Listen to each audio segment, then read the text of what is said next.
Easy English for Everyone podcast. Hey everyone, welcome back. We're about to take a deep dive into something I know a lot of you are really interested in, and that's how to master English on your own. Yeah, it's so cool because we got a ton of questions from you guys about this, and it seems like a lot of you are already on that journey to learning English. You're absolutely right. And all the insights that you've shared with us, those are going to help us kind of refine our approach today, and hopefully yours too.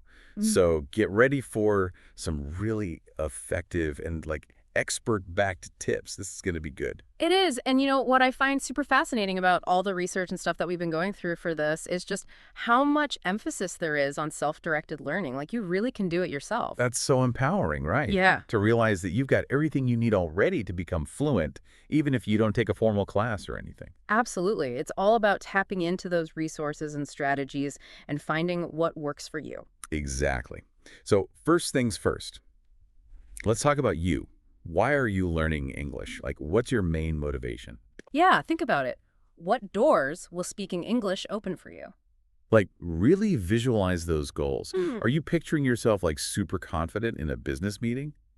Or maybe you're chatting with locals while on vacation somewhere. Amazing. Ooh, or finally understanding those British baking shows without subtitles. Right. Now that's a goal. I know. Having a clear purpose, like you said, that's crucial for staying motivated when things get tough. Absolutely, yeah. And speaking of staying motivated, let's talk about finding a rhythm that actually works for you because we all have busy lives. Yeah, the source we're looking at recommends being consistent. Even just 15 minutes each day can make a huge difference. Totally agree. And it doesn't have to be this rigid, super structured thing either. Find what fits into your life. Totally. Make it your own. So now let's move on to the building blocks of language. And that starts with vocabulary. Vocabulary is key. It's like the foundation. The source suggests starting with everyday words, which makes sense, right? That stuff you use all the time. But then it gets really interesting because they talk about using those words in sentences, actually creating those sentences and writing them down.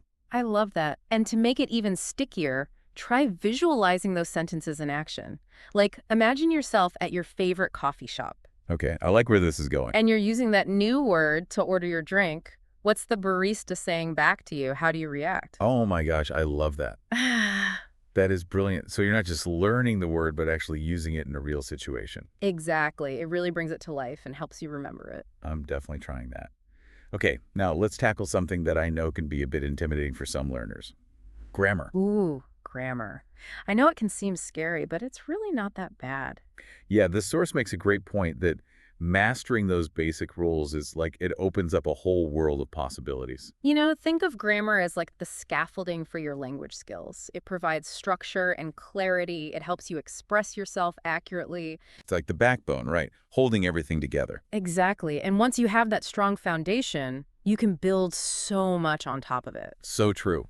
And the source really highlights how powerful reading is for this, for expanding your vocabulary and just naturally absorbing English sentence structure. Do you have any recommendations on what types of material to choose? Oh, absolutely. Aim for stuff that's slightly above your current level. Think Goldilocks, right? Not too easy, not too hard. Just right. Challenging, but not overwhelming. Exactly. And, it keeps you engaged and motivated because you're constantly learning something new. And of course, we cannot forget about listening. I mean, English is everywhere. Podcasts, music, videos. You're surrounded by it. That's true, but here's the key. You got to make it active listening. Don't just have it on in the background. Yeah, actually engage with it. Pay attention to how words are pronounced. Try to catch new words. Yeah, and write down phrases that jump out at you, or maybe even listen for those grammatical structures that you're learning about. Oh, that's a good tip. Now, for the part that a lot of people find the most challenging, especially when you're learning solo speaking practice. I get it.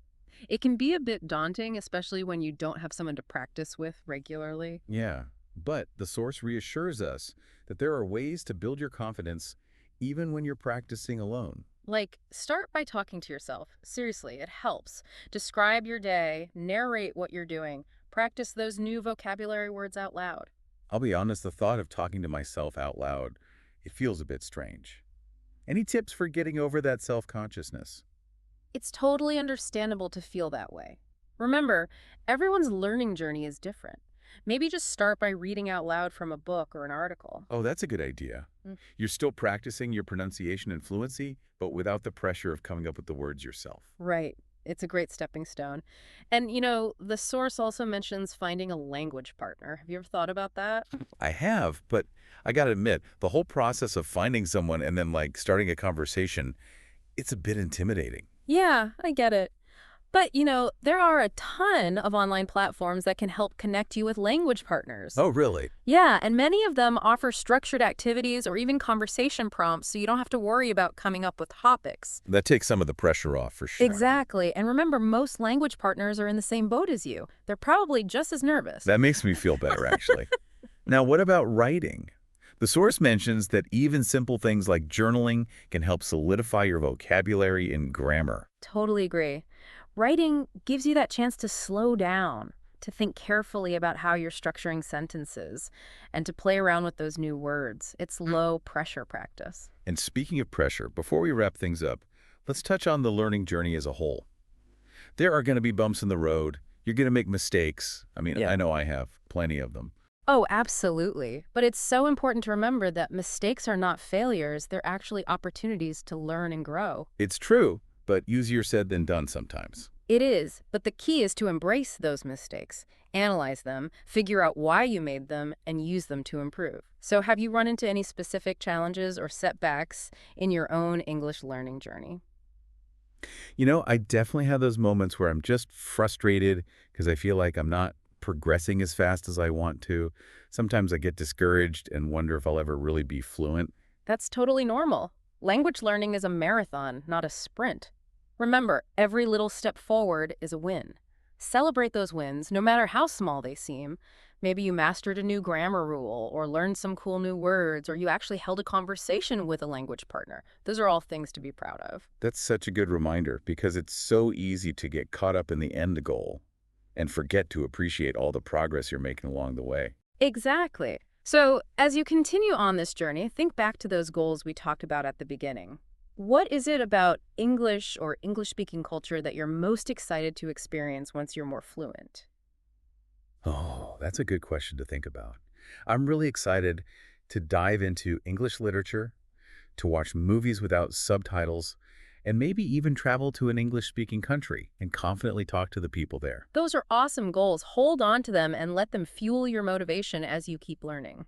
So to sum it all up, learning English on your own, it's challenging for sure, but it's also incredibly rewarding.